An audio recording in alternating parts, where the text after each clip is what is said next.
Alô, amigos telespectadores da Rede TV+. Está começando agora mais um plantão de notícias.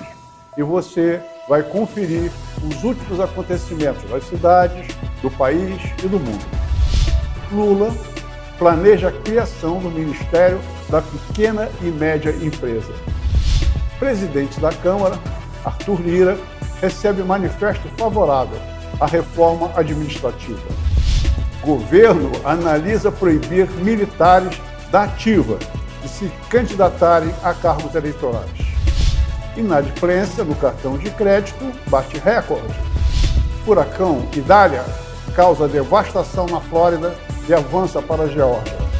Brasil é o segundo país com o maior número de jovens que nem estudam nem trabalham.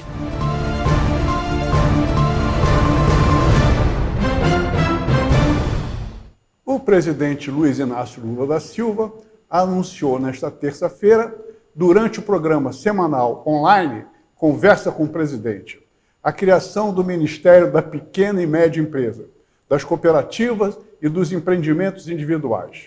A iniciativa busca incentivar o setor com a concessão de crédito e de oportunidades. Segundo o presidente, o Brasil deve gerar mais de 2 milhões de empregos com carteira assinada, mas lembrou que muitos brasileiros preferem o caminho de empreendedor. Por isso, ele vê a necessidade de um ministério dedicado a esse público. Para Lula, a melhor forma de distribuição de renda e de geração de dignidade é por meio da promoção de oportunidades de trabalho. Vamos ver o videotape desta matéria. Esse ano, possivelmente, a gente vai chegar a 2 milhões de empregos criados com carteira assinada, ou mais. Esse é o emprego que vale. Mas nós também sabemos que tem muita gente que não quer carteira assinada. Está cheio de gente que está querendo, sabe, ser empreendedor individual, ser empreendedor coletivo, ou seja, então nós vamos criar. Eu estou propondo a criação do Ministério da Pequena e Média Empresa, das cooperativas e dos empreendedores individuais, para que tenha um ministério específico para cuidar dessa gente que precisa de crédito e de oportunidade. Quero valorizar muito a pequena e média empresa porque ela gera 60% ou 70% do emprego desse país. E quanto melhor tiver a pequena empresa, melhor está a grande empresa, melhor está o salário, melhor está a vida do povo. O presidente da Câmara dos Deputados, Arthur Lira, recebeu um manifesto favorável à reforma administrativa, assinado por 23 frentes parlamentares durante uma reunião em Brasília. Lira aproveitou a ocasião para reiterar seu apoio à discussão da reforma do governo.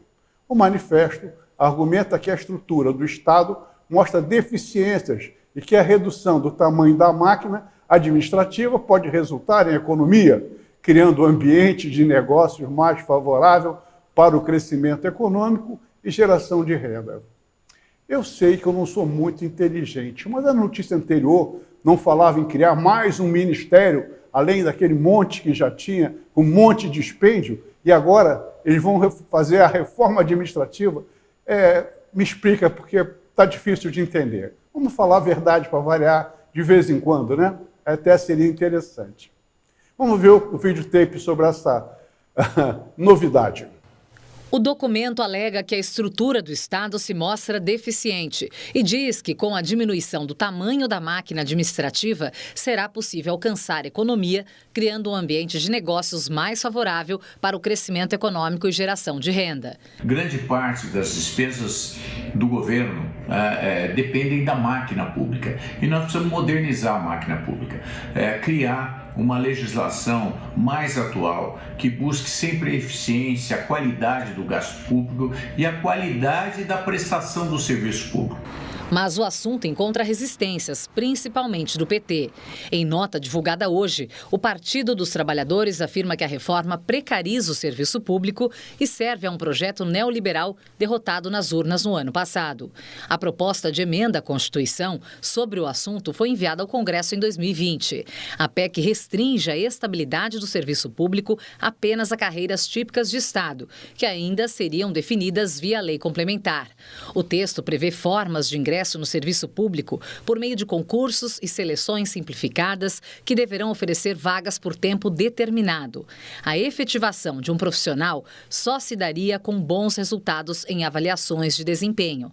Além disso, o texto veda benefícios como licenças-prêmio e adicionais por tempo de serviço.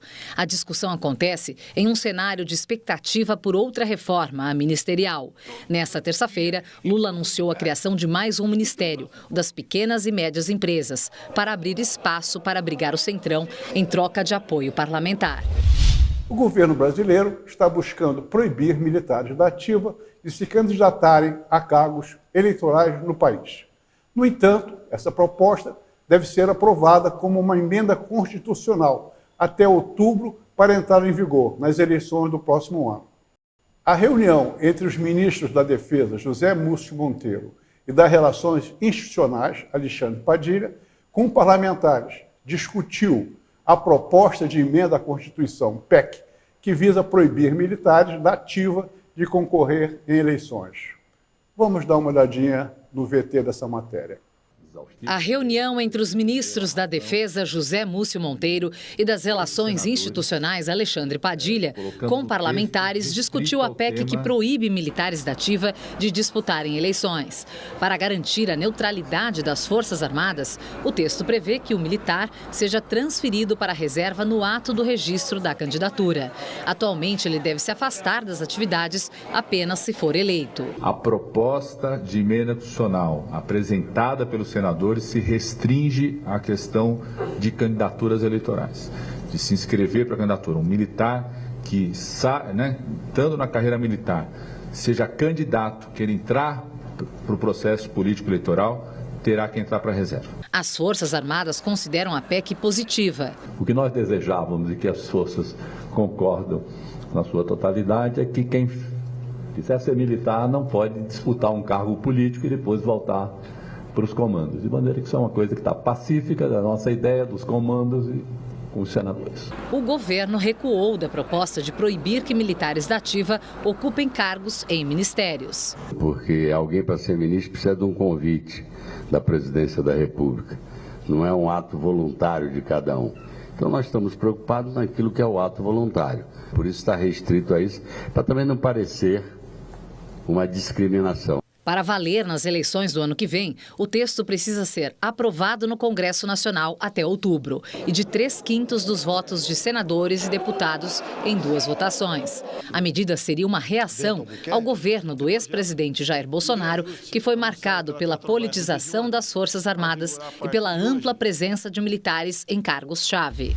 Inadimplência no parcelado do cartão de crédito bateu recorde em julho. A modalidade vem sendo apontada para a saída para o rotativo, mas também tem juros altos. Quem não paga toda a fatura do cartão de crédito, no chamado crédito rotativo, que tem os juros mais altos do mundo, mais de 400% ao ano, segundo o Banco Central. Vamos ver a matéria que testemunha este absurdo.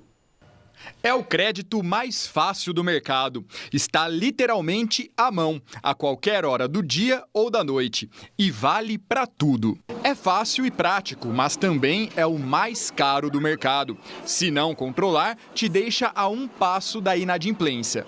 Quem não paga toda a fatura do cartão de crédito cai no chamado rotativo, que tem o juro mais alto do mercado, mais de 400% ao ano, segundo o Banco Central.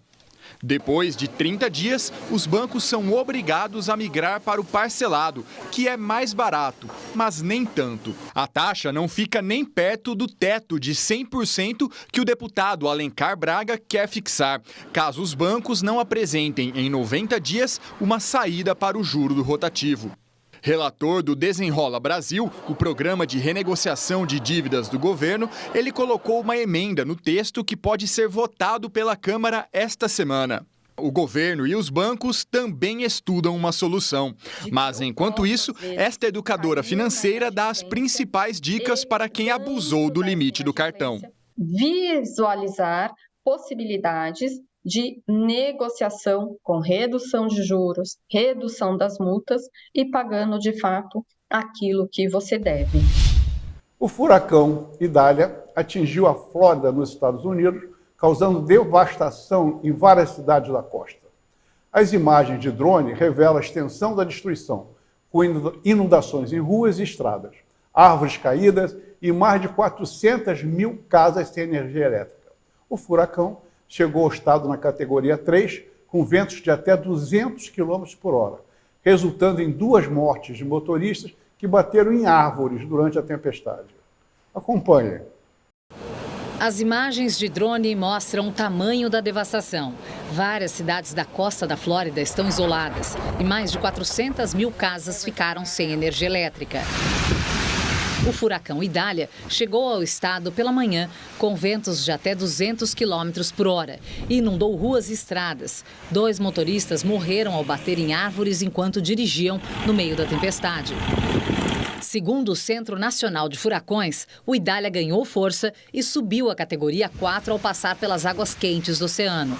Entrou na Flórida como categoria 3 e foi perdendo intensidade até chegar como tempestade tropical na Geórgia. Mesmo assim, o presidente Joe Biden alertou que ainda há perigos e completou: "Não acho que agora alguém vá negar o impacto das mudanças climáticas." A África do Sul tem a maior porcentagem de jovens a 18 a 24 anos que nem estudam nem trabalham, algo em torno de 46%. Em seguida, vem o Brasil com quase 36%. Já a Holanda tem o menor percentual de jovens que nem estudam nem trabalham. Outra pesquisa do Ministério do Trabalho e Emprego mostra que 60% dos jovens brasileiros são mulheres, 68% são negros.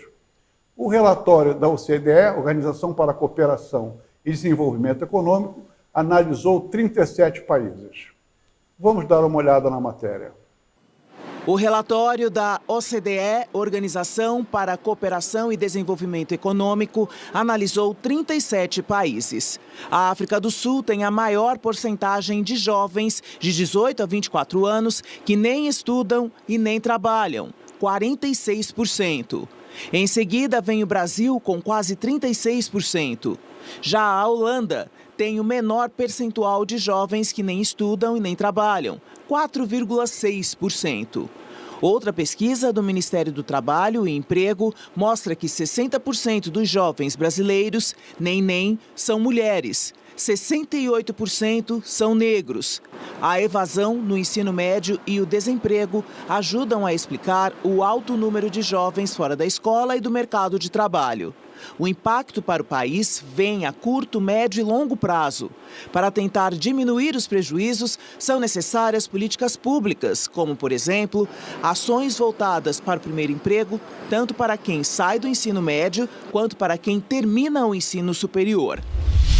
Bem, vamos agora ao nosso intervalo. Voltaremos em seguida.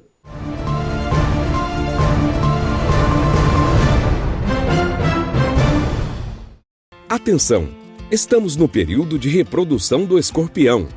Em agosto e setembro, as fêmeas ficam com maior concentração de veneno e os animais procuram a superfície para se reproduzirem.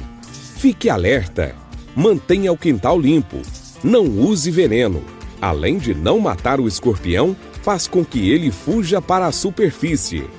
Tampe ralos com tela, buracos, rachaduras e tomadas não utilizadas. Jogue água sanitária semanalmente nos ralos. Deixe berço e cama desencostadas da parede e não deixe cobertas, lençóis caídos da cama para o chão. Mantenha o lixo bem tampado. O escorpião prefere locais frescos e úmidos. Verifique sempre os brinquedos e sapatos antes de usar. Jamais passe álcool no local da picada. Apenas lave com água em abundância e coloque gelo. Tenha cuidado redobrado com as crianças e idosos. Siga atentamente essas dicas e evite acidentes.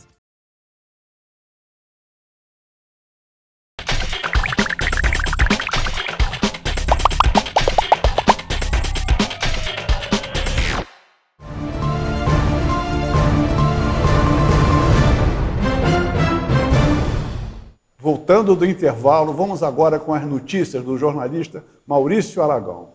Prefeitura lança consulta pública para ampliar os limites do Parque Municipal Montanhas de Teresópolis. Rio das Ostras recebe o projeto líder do Sebrae. Magé divulga a lista de classificados para o segundo Festival de Empadas. Mudança na base de imunização em Guapimirim.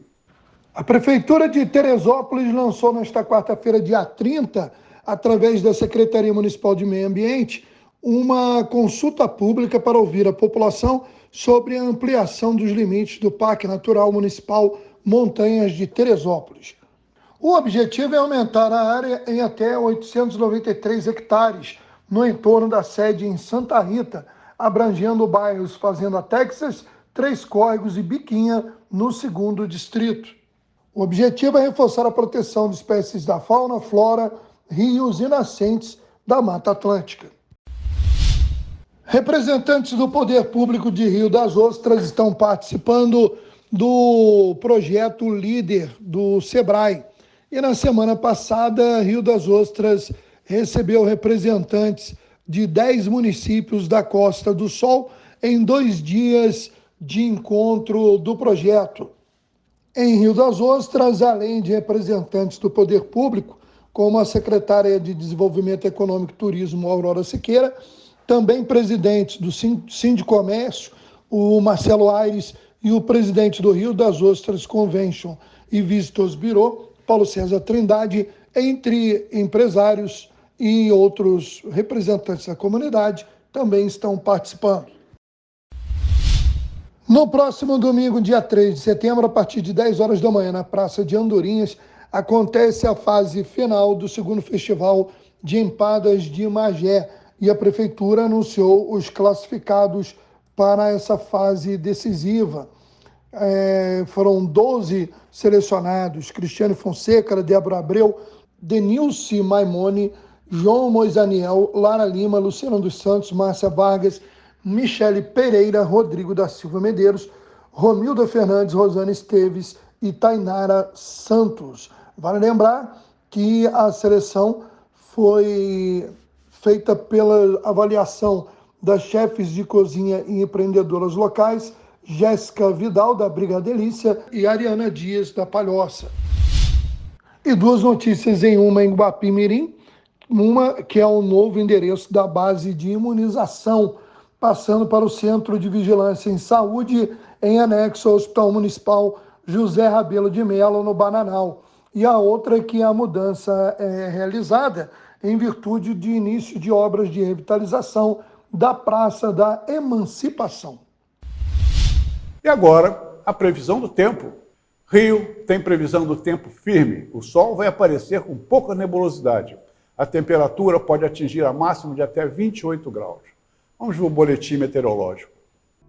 Nesta quinta-feira, a circulação de ventos deve trazer nuvens carregadas para o extremo oeste e norte do estado de São Paulo. A região de Presidente Prudente, por exemplo, e também São José do Rio Preto, deve receber chuva entre a manhã e a tarde. À noite, o tempo volta a ficar firme, mas a chuva ocorre em formato de pancada, de moderada a forte intensidade, acompanhada de raios e também rajadas de vento. Mesma condição para o Triângulo Mineiro, áreas do leste de Minas Gerais e o norte do Espírito Santo. Já a metade sul do estado de São Paulo, assim como a capital paulista, sul de Minas Gerais e boa parte do estado do Rio de Janeiro, inclusive a região metropolitana, o tempo firme deve prevalecer. O sol aparece com pouca nebulosidade nessas regiões e as temperaturas voltam a ficar um pouco mais elevadas até o meio da tarde. O dia ainda começa frio, mínima de 15 graus em Belo Horizonte, 18 no Rio de Janeiro, mas a temperatura máxima chega na casa dos 27 graus em São Paulo, temperatura mais elevada do que observada nestes últimos dias. No interior paulista, a temperatura pode até chegar na casa dos 29 graus. Em Vitória, temperatura máxima prevista até o meio da tarde é de 27 graus. E agora, vamos falar de esportes. Palmeiras empata, garante ida à quarta semi, seguida da Libertadores. E vai pegar o Boca Juniors. Botafogo perde para a Defensa e Justiça nas quartas de final, está fora da Sul-Americana. Vamos ver o VT. E a quarta-feira de futebol. para os brasileiros nas competições sul-americanas teve momentos diferentes. Para o Botafogo, a frustração pela eliminação na Copa Sul-Americana, com a derrota fora de casa na Argentina para o Defensa e Justiça por 2-1. Apesar do gol marcado pelo Lucas Fernandes, o Botafogo ainda levou o segundo gol e acabou eliminado. Por outro lado, o Palmeiras jogou para o gasto, né? Tinha feito 4-0 no jogo de ida e jogou de forma extremamente burocrática no jogo de volta contra o Deportivo Pereira, onde empatou em 0-0 e segue na competição. O Palmeiras já sabe que vai pegar o Boca Juniors na próxima fase. O Fogão fica no meio do caminho pela Sula. Vamos agora ao nosso giro de notícias. Destaque nas redes sociais. Polícia do Rio não envia imagens em 57% dos casos. A Defensoria Pública do Rio de Janeiro encaminhou ao Supremo Tribunal Federal relato sobre segurança pública e o uso das imagens das câmeras das fardas dos policiais. Vamos ver a matéria.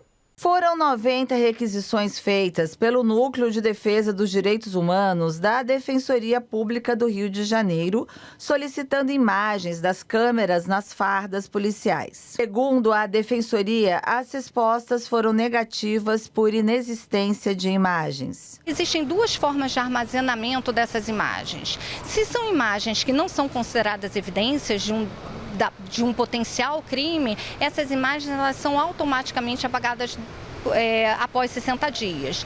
Se existe a evidência de um crime, essas imagens obrigatoriamente devem ficar salvas pelo menos por 1 ano.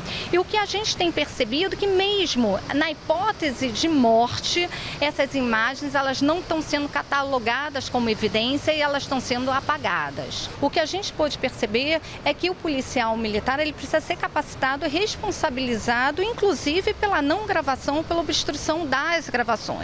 Então a gente tem determinadas imagens que ficam claro que o policial ele retirou, ele desacoplou a câmera do seu uniforme ou que ele obstruiu a gravação. Em nota, a Polícia Militar afirma que já está em contato com a empresa fornecedora das câmeras corporais para aprimorar as questões relacionadas ao armazenamento das imagens e à qualidade do material reproduzido por estes dispositivos. Além disso, os policiais militares serão punidos quando flagrados usando a câmera corporal de forma indevida. Um vídeo que circula nas redes sociais mostra momentos após passageiros de um vagão de trem da Supervia, no Rio de Janeiro, sofrerem com um arrastão nesta terça-feira. Nas imagens, os usuários do transporte estão abaixados. Uma senhora bebe água, tremendo. Arrastão no trem, tiro do lado de fora. Assistam. A senhora já passou, calma.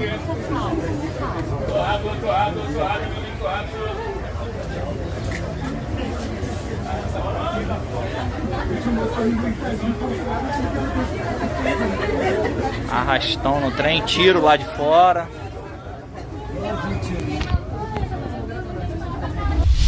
O ministro da Justiça, Flávio Dino, declarou que as imagens do 8 de janeiro não foram preservadas, porque ele não tinha o saber legal de preservar os vídeos do circuito interno do Ministério de Justiça. Acreditem se quiser. As imagens disto, o que havia no inquérito da Polícia Federal, foram encaminhadas. Foram as imagens recolhidas aqui pela Polícia Federal. Não foi o Ministério da Justiça que entregou. Essas imagens, que constam de um inquérito, foram remetidas à CPI. A CPI examina as imagens e nos diz de lá, essas imagens não estão completas. O que nesse momento o secretário executivo Capello está fazendo? Buscando todas as fontes possíveis, celulares, outras câmeras, enfim, para tentar ter mais imagens. Embora, frise, são absolutamente irrelevantes para a investigação. As imagens que aparecer, eventualmente, serão enviadas, porque nós não temos nada a esconder. Foi, de certa forma, uma imperícia do Ministério não garantir que essas imagens não fossem apagadas? Não há dever legal, tanto é que o mesmo problema aconteceu no Senado. E isso acontece nas empresas privadas também. E eu não sabia disso, porque eu não sou gestor de contrato. Lembre que eu sou ministro da Justiça. Eu não sabia, e só soube agora, que imagens a Polícia Federal recolheu. Por quê? Porque estava em um inquérito que tramita em segredo de justiça. Inquérito esse que eu não conheço. Então, quando a Polícia Federal entrega as imagens, é que vem a notícia que não estavam todas as câmeras. Mas era impossível saber disso. Pelo contrato, a empresa não é obrigada a conservar por anos. Ela tem um período, sei lá, 30 dias, não sei o que é. Tanto é que a mesma coisa aconteceu no Senado. Agora, essas imagens vão mudar a realidade dos fatos? Não, não vai aparecer um disco voador. Não vão aparecer infiltrados e não vai aparecer a prova desse terraplanismo que eles inventaram. Inventaram para quê? Para ocultar a responsabilidade dos criminosos. Pelo Twitter, o senador Moro rebateu as declarações do ministro. Acompanhem. Nós recebemos, essa semana, a informação do diretor da Força Nacional que diz o que ela estava fazendo. Resposta ao requerimento 1139. 4 pelotões de choque, sobre o dia 8, permaneceram a todo momento no estacionamento, em frente ao anexo 1 do Ministério da Justiça e Segurança Pública. E aí nós vemos invasores invadindo e depredando o Palácio do Planalto,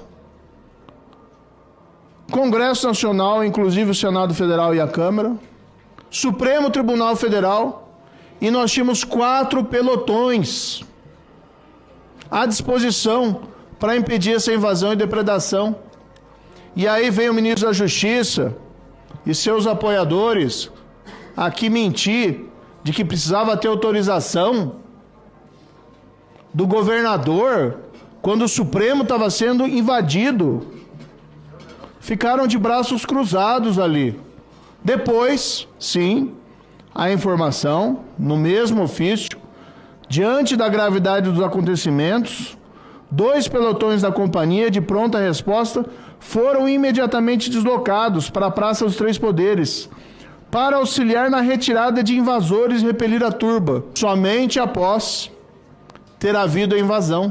Tinha um outro batalhão, também informado, dentro do Ministério da Justiça, que ficou lá, de braços cruzados.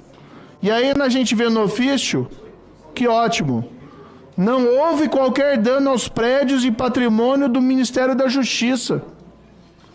Ou seja, a Força Nacional de Segurança Pública foi mobilizada no dia 8 para a proteção exclusiva do Ministério da Justiça. Vamos fazer um breve comentário sobre esse caso fantástico. Está circulando na internet, bastante difusão, um relatório da Polícia Federal, não foi apontado como fake news, dizendo do depoimento do general Gonçalves Dias, que era então o ministro-chefe do Gabinete de Segurança Institucional, no dia 8 de janeiro. E que ele diz coisas muito interessantes. Vale a pena procurar e dar uma olhada nesse depoimento dele. Talvez se entenda melhor essa situação. E assim, vamos terminando mais uma edição do Plantão de Notícias. Muito obrigado pela sua audiência e até a nossa próxima edição em breve. Muito obrigado.